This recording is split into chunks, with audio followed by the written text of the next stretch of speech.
Hello, friends, and welcome back to Malicious Compliance Stories.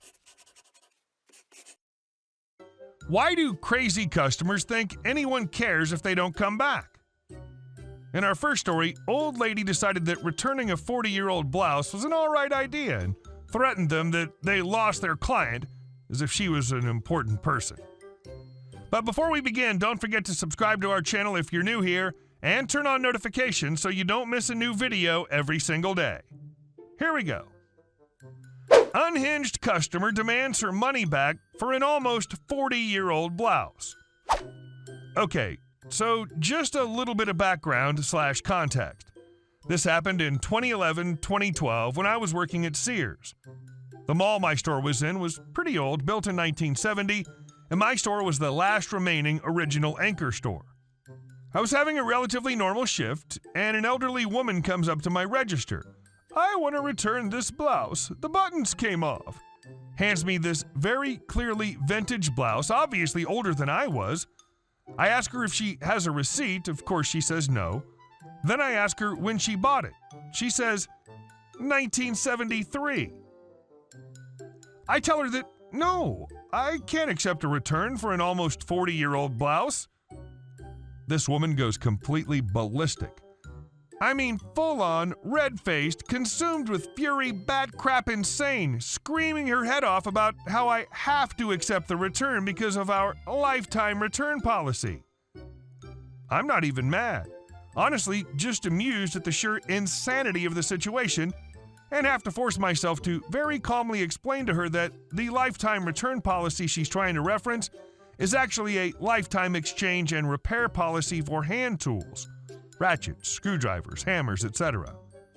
I thought this woman was going to stroke out right there in the middle of the women's department.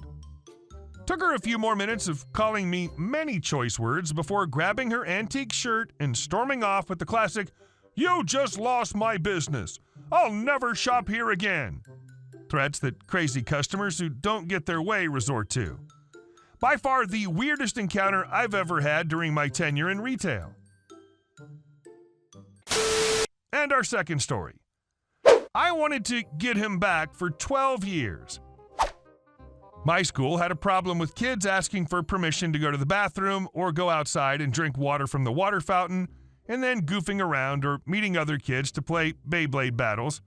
Really popular back then.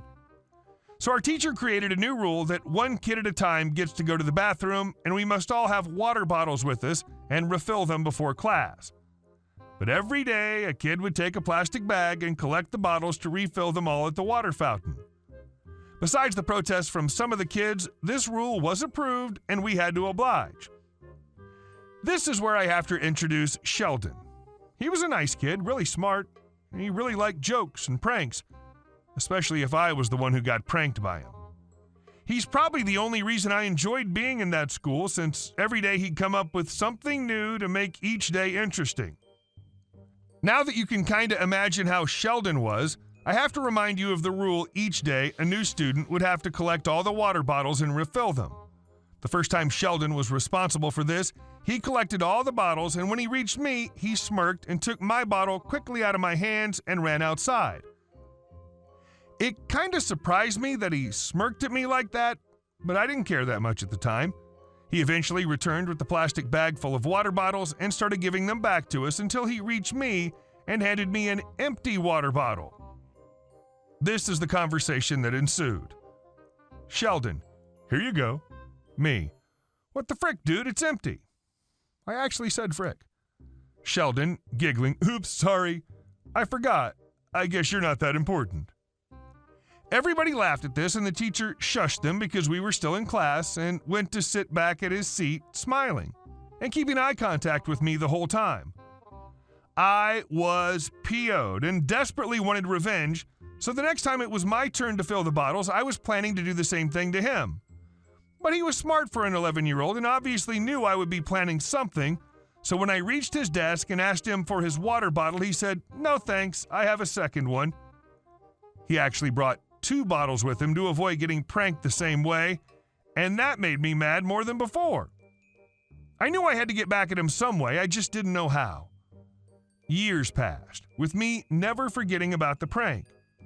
We went to high school where the rule didn't apply anymore, and I'd occasionally politely ask him to go to the water fountain, then ask the class if anyone had a bottle for me to refill for them. Sheldon always had a second, and he would announce he had a second while smiling at me, knowing what I'd been planning for all those years. The revenge.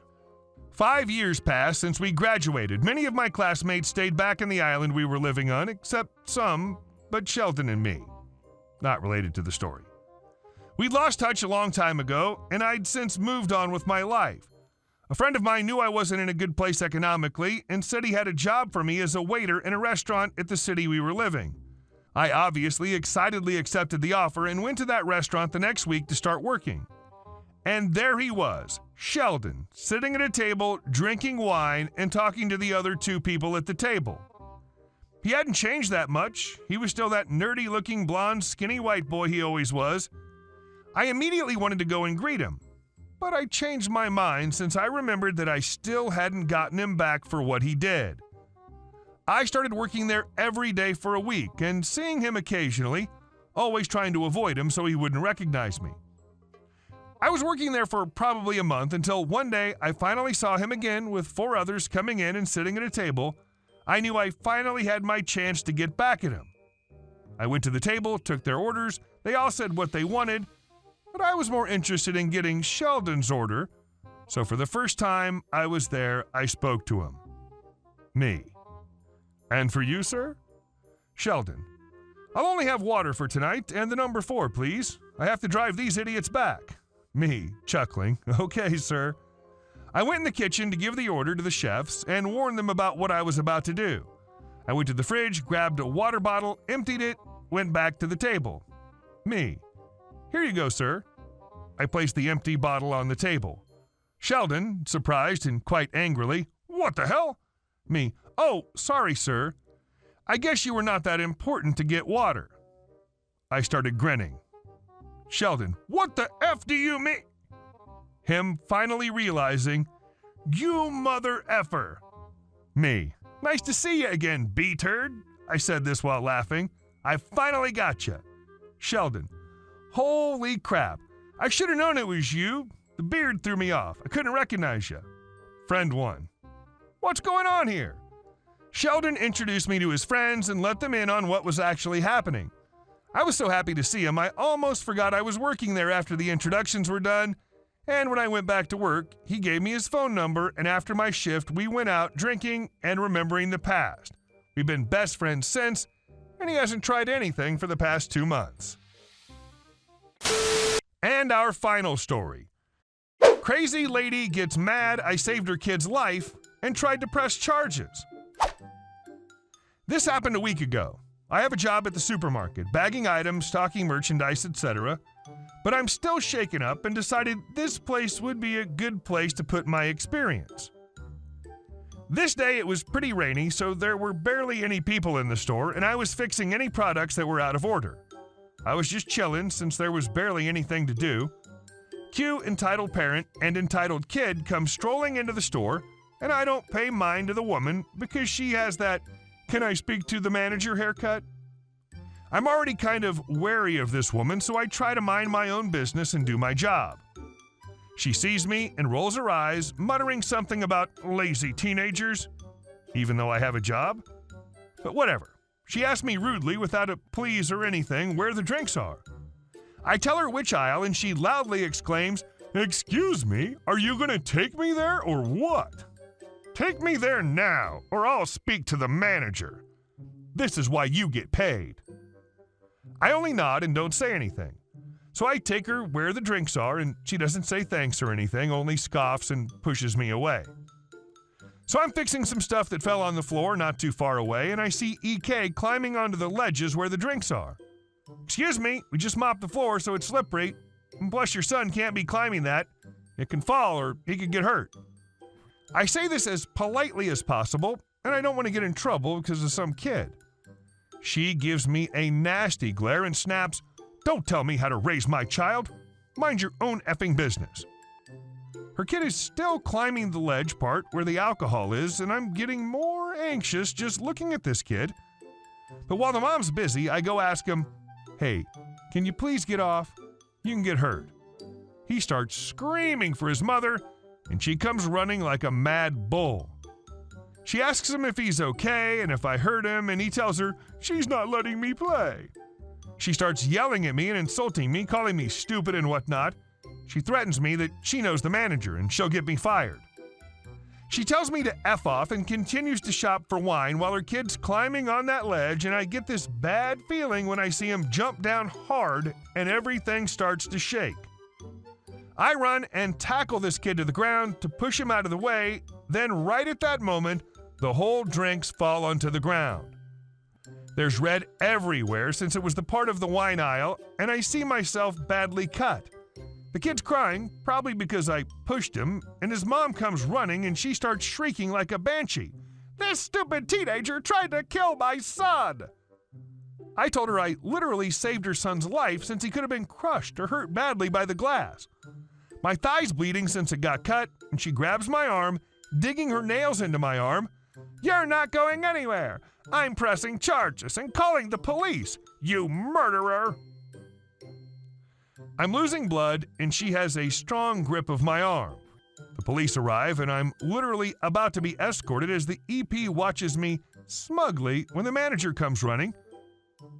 I explain everything to him since he's known me since elementary, and I'm not an evil child killer. He tells me he has everything on camera, and I almost cry in relief. The EP seems a little pale, but is still insistent on pressing charges at me and the store, demanding that I be arrested for assault of her kid. The police review everything, and even an eyewitness who saw and heard everything pitches in. The manager and police said I did the right thing and say I can press charges because EP hurt my arm pretty badly. She's now fuming and threatening the police, so she's taken away and arrested. The kid's picked up by whom I presume is his dad, and I'm taken to the hospital to treat the glass shards in my leg. If I'm badly hurt from a few shards of glass, I can't imagine what would have happened if the kid was still there climbing. I don't think I could forgive myself if I'd let him get hurt. And yes, me and the manager are pressing charges. She made a lot of damages, over $5,000 too. It was some of the fancy wine that we had that was damaged. Some people shouldn't breed. When I mean some, I mean a lot. Holy crap. Hey guys, thank you all for watching the video. I'll see you in the next one.